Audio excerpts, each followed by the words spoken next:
Game 2 of EG Idra versus OGS SKMC.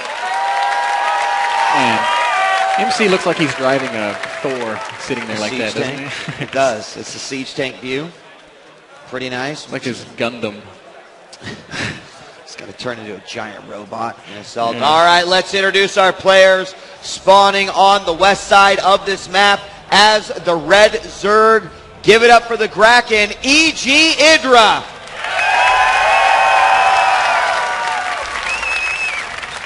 And over on the top right-hand side of the map, his opponent, the Protoss player, the Korean superstar, OGS SKMC.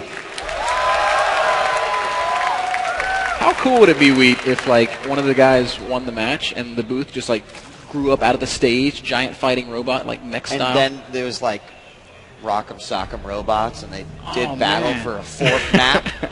Amazing, Mr. Bitter. I like the idea. We'll flesh it out later. Sundance offline. needs to work on that. Like that can't be that expensive to get a couple fighting robot booths. To Sundance. I'm sure it'll be like great idea. That would just be nerd heaven, wouldn't it? It would be kind of sweet. It would be kind of sweet. But let's get to this game here as we have Pylon going out here at the natural expansion for MC. Sending this probe over, and really curious to see why Idra chose this map, and I think we'll get some indication just based off of what his opener is. 14th drone is out, and we'll see if he's going. Yep, he is going to go gas first. Love it. And this is awesome because obviously Idra doesn't know that MC is setting up some sort of presumably a Forge expand.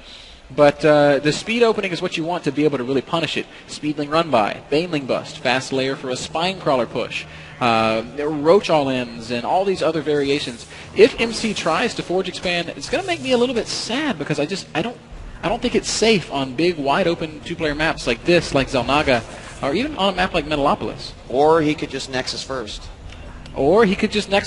Which basically compounds everything Everything that you just said. Everything that you just said. As, he feels comfortable seeing that the pool's still not yet done, that he doesn't have an expansion down himself.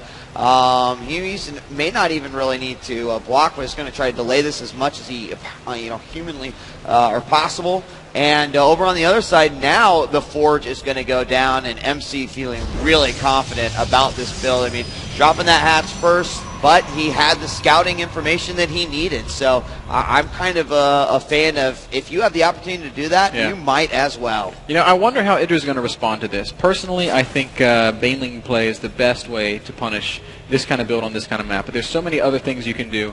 The spine crawler pushes are another really cute one. But you can even turn around and just play macro style, using the speedlings for map control and just droning up really hard behind it. I hope that's not what Idra tries to do, because it's tough to play from behind against Nexus first. But we'll see. We'll just have to wait and see. Yeah, and the Overlord did get a really good idea. I mean, he sees the Forge there, so he knows exactly what's going on. And because there's no Psycore down quite yet, he can go in here and get some more information. Love it. Love what Idra's doing. This is exactly my response in this situation. He's going to go with the Baneling Nest, DJ Wheat. That's what that thing's called. And this is how this works. Zergling Run-By is one of the fun ways to punish this kind of fast Nexus stuff, but Protoss players learn that you can pull probes, block the chokes, cannons will act as a meat grinder, lings all die.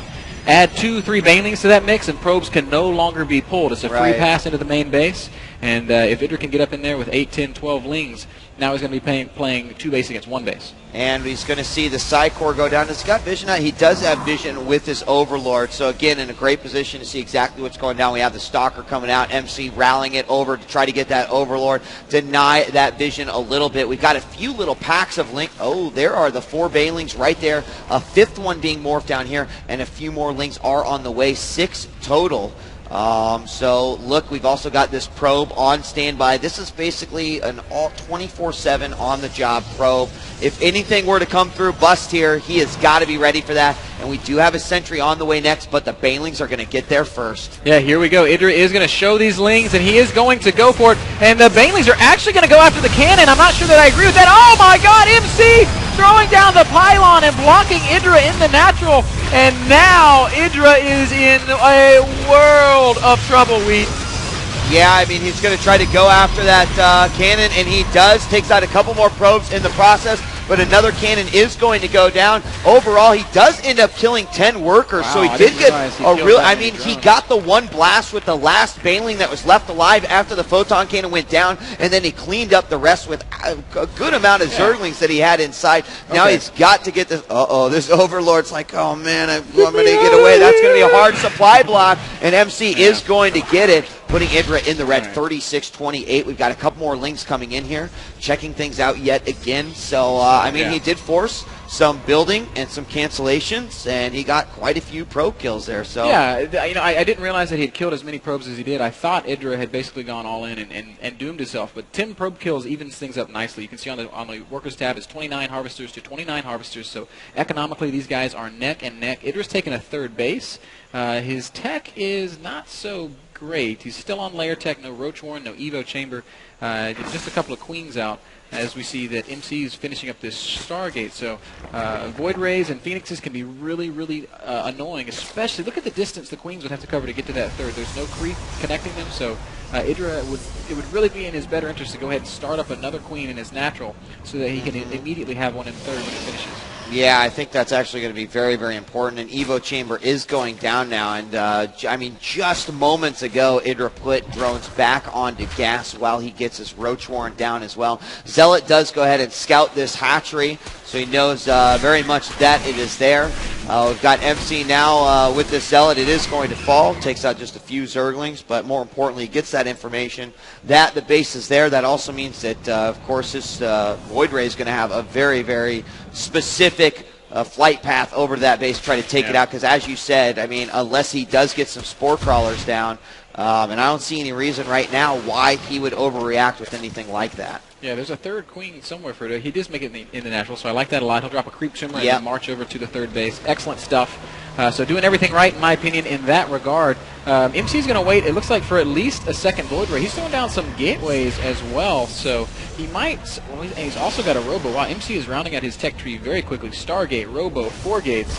I wonder if he's going to go for a really aggressive 2-base push, or if he's just going to apply what pressure he can with the Void Rays. Oh, the Zergling spots the Void Rays coming out, and that is going to be a huge tell here on what is going down, what sort of reaction. Immediately 2 Spore Crawlers going down, and any other reaction, looks like just no, the extra queens are going to pop out. The 2 Spore Crawlers, they're making their way over right now. Here comes queen number 2. They're going to target down the Spore Crawlers first. Not sure I agree with that, as we do see, there's the lift, and that is going to go down. This 1 Spore is going to finish up, however. Going to now be targeting that Void Ray, and I do think that he holds this off, at least temporarily. Very nice defense there by Idra. MC going to turn around and add a Warp Prism to this, so...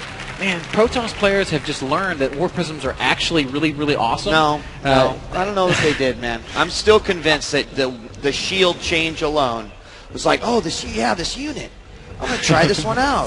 It's the same. I mean, obviously the buff helped a ton, because before a queen could basically single-handedly kill Warp Prism. You're absolutely right. changing things a lot. But now the Warp Prism just gives so much more mobility and so much more in the way of harassment options to the Protoss army. I love that we're seeing a lot of this. It makes gameplay so much more exciting. I'm just being facetious, as all. So here we go, as these guys are trying to find these air units here for MC, trying to find some sort of chink in the armor, but Idra has great coverage all around with the Spore Crawlers. He's not going to let these guys get in easy. He's got a Spire now starting. He's got several queens out on the field right now, but most of the ground army does consist, of course, of just those roaches. So he's got to be careful here. Going in the main, not good at all. No, 4 sentries, and that means the ramp is going to be forfeit, and that Warp Prism is going to deploy, and Idra once again finding himself in a lot of trouble. This force field on the ramp play has become very, very popular recently. And this is so bad. And we can see just why. I think Idra's going to lose his main.